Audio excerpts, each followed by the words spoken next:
So what do you do when your class tests you right from the get-go? So you teach your classroom management plan, and within the first week, you have complete chaos. Oftentimes, it's within the first 5 minutes after you teach your plan. At some schools and in some places, and for some reasons, some conditions, maybe you're really nervous or you're a brand new teacher and your class senses this and they're out of control right away. Again, it often comes within the first 5 minutes, but it can come anywhere within that first week. This is the topic for today's video, and it's something that I personally have tested many times because I sought out the most challenging places that I could find to teach in. So it's something that took a few times, but I was at a place for 9 years where I was tested year after year after year. So I'm going to go through this in today's video. There are 8 steps. It's pretty intricate, but it's also very simple. So we're going to go through these steps. And at the end, we're going to talk about an important question that you may have. Before we get there, please do me a favor and subscribe to this channel. If you like this video, please give it a thumbs up and leave a comment below. I would really, really appreciate it. So the first thing to realize when you notice, oh my gosh, they're out of control, is that you must keep your cool. The worst thing you can do is what most teachers do. Most teachers panic. They start running around the room saying, you have a warning, and you have a warning, and you have a warning, and you have a warning, and trying to hold as many students accountable as they can. They raise their voice. They become really stressed out. Or they stand and they cross their arms and tap their foot and just show frustration. This is the worst thing you can do because it's only going to encourage more of that behavior. You are really being tested, and to pass the test, the first step is to keep your cool. So the first step is to keep your cool. It's to take some deep breaths and realize and know that you have a solution to this problem.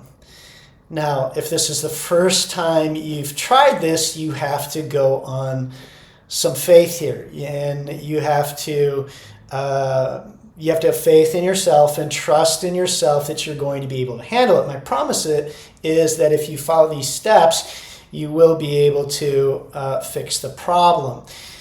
And so when this has happened to me, I would smile inwardly and just be calm because I knew I was going to fix it. So I let things play out a little bit, and I stayed calm. And I waited, and so you need to wait a bit. You need to wait and breathe until your students start noticing you and noticing that you're not handling it like every other teacher before you. Because in these situations, these are students who are doing this in every class. And for many of their teachers, they're fighting against it and battling those students. And they go home at the end of the day, first day of school, first week of school, and they're completely stressed out. And they have to accept that they're going to be dealing with this for the whole year. But you're not going to. At Smart Classroom Management, we don't accept any sort of behavior like this. So you're going to wait and let them see you or notice you. Sometimes it's just your energy. But they will begin looking and noticing you. Now, in some cases, small cases, this is enough to start calming the class down. Not very often, but it does happen that just this alone, they start calming down because you're showing a level of confidence that they're not used to. You're showing a level of leadership that they're not used to. They're used to teachers panicking and being stressed out and yelling at them and fighting against them and this sort of thing, and even getting really upset, like even crying. I mean, this has happened. I coach a lot of teachers, and this is a situation a lot of teachers find themselves in. But undoubtedly, or more than likely, that's not going to happen. They're going to still be chaotic. You still want to give them some time, a few minutes, 2, 3, 4 minutes, to let them notice you, and you're going to remain calm. You can even kind of smile and wait. Now remember, this is after you've already taught your classroom management plan. So they've essentially just thrown it in the trash and said to you, no, we're not going to do that. We're going to do whatever we want. So again, this is the worst situation you can be in as a teacher right off the bat, being tested like this. The next step is number 4. You're going to shoo them. And this means you're going to very calmly and kindly and gently. The key word here is gently. You're going to gently begin shooing them, ushering them back to their seats because they're probably up and moving around. And so you're going to calmly say, okay, back to your seats, back to your seats. Very good. Thank you very much. Thank you. And this may take a little while. And I'm giving you the reality of a situation when this happens, or if this were to happen to you. There isn't a magic wand. There isn't something you say, the perfect single thing you can say. There is magic to this whole strategy, but you have to put it together. And this is a really big step, is to be moving around the room and kindly, gently, again, and even in a personal way, so a friendly way. Hey, how you doing? How you doing? Can you guys please have a seat? Thank you very much. Oh, I appreciate you sitting down. This sort of thing. Hey, have a seat. And you want to do that until it's generally quiet.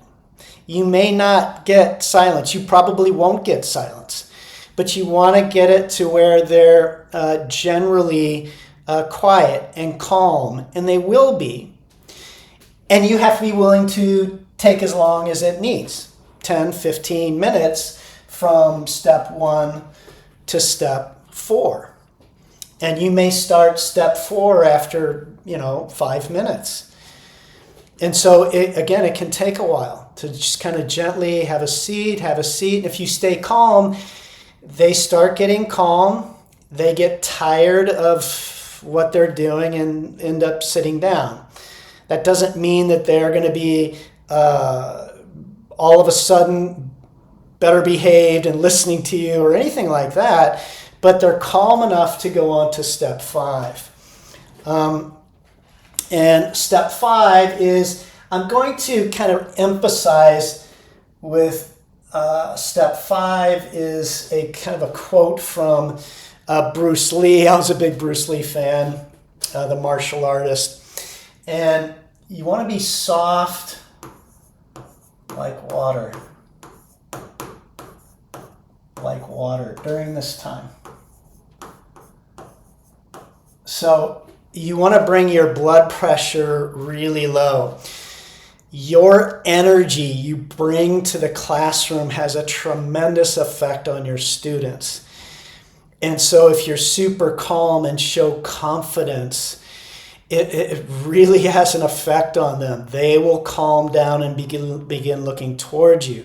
Now at this point, you will have a good group of students who want to learn, and maybe it's a small group, depending on where you're teaching. And even if it's 0, it doesn't matter. But generally, you'll have students looking towards you. Now, I've used this with 50 students at a time, 50 out of control students at a time. And it works, but you have to have confidence in yourself and be soft like water, very gentle, very easy, smiling, getting them seated, gently shooing them to their seats. Okay? And then number 6, and this is a big one, this is where you're going to shift your energy. So you're going from being calm and soft like water to, we're going to talk about here in a second, but the next step is that you're going to reteach your classroom management plan.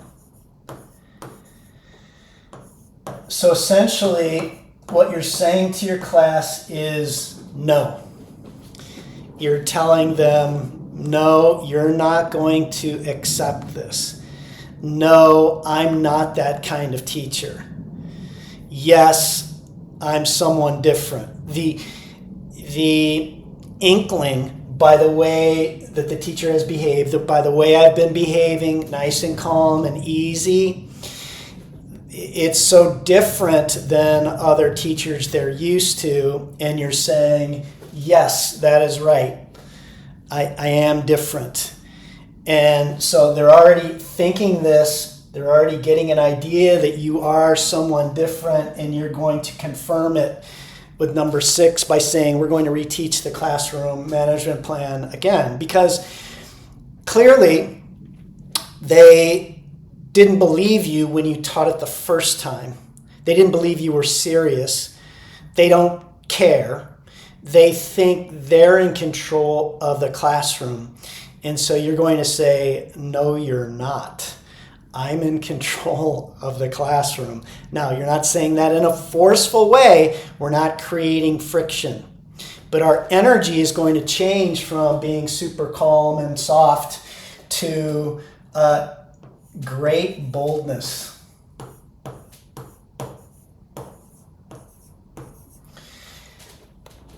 I know my students are going to behave. They don't have a choice because I'm committed to my classroom management plan. And I say that as in, this is how you must be. You have to commit to it. In previous videos, we talked about over the summer committing to your classroom management plan before the school year begins. And so you've got to put your money where your mouth is. This is when you're being tested. It's the name of the video. You're being tested to see whether you really do mean what you say. And students are so used to teachers capitulating and giving in at this point. And you can't. You have to say, no, I'm not going to accept it.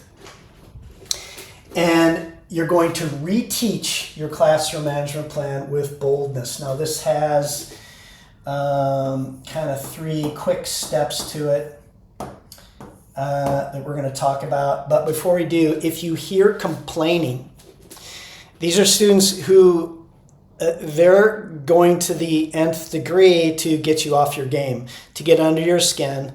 And so some students will complain at this point. And they'll complain out loud, okay? We're not holding them accountable at this point. We're going to reteach because we're assuming, okay, you didn't get it. So let me teach it again. And your boldness, we're going to talk about that. But first, just make sure that you ignore any complaining. Ignore complaining.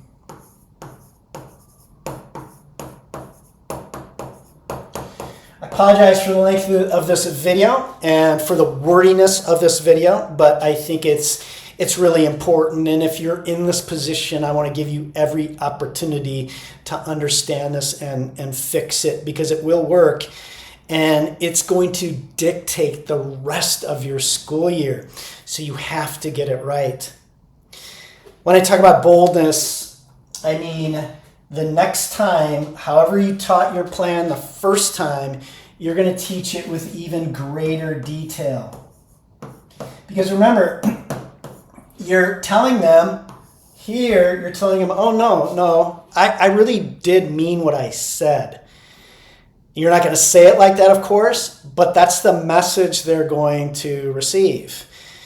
You are showing them that you're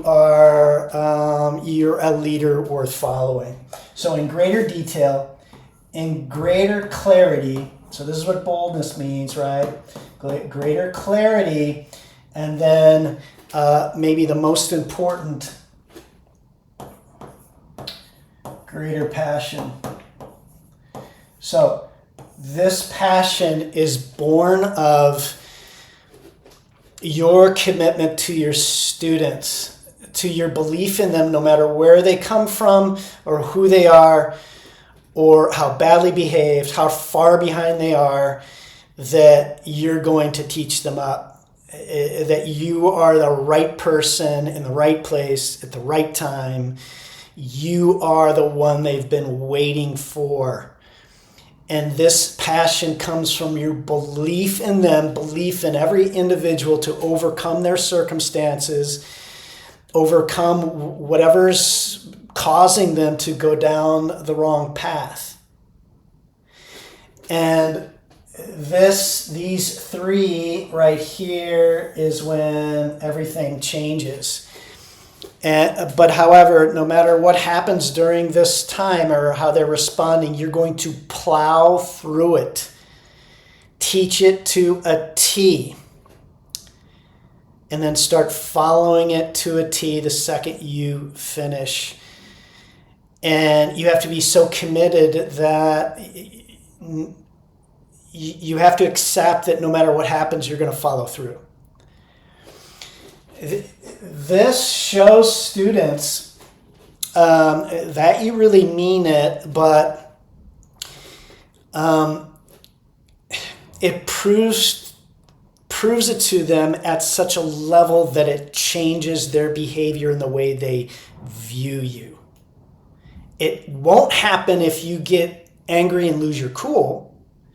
It won't happen if you give in. It'll only happen if you're calm, you're respectful of them, and then you teach with this great detailed clarity and passion. And you can even say those words, hey, I believe in you. I'm not giving up on you. This is the way it's going to be because this is the best class you're ever going to be in, right? I'm going to attempt to make this the best class that you'll ever be in. The most fun, the most learning, and all these sorts of things, and you're just going to hammer it. Okay? Now, the big question. Well, what happens if it happens again? What happens if 2 days later or later in the week they come in and they're out of control again? Well, the answer is you do it again. Now, I've never had to do it a third time, but I'd be willing to do it 5 times. This is something you're not going to give up on.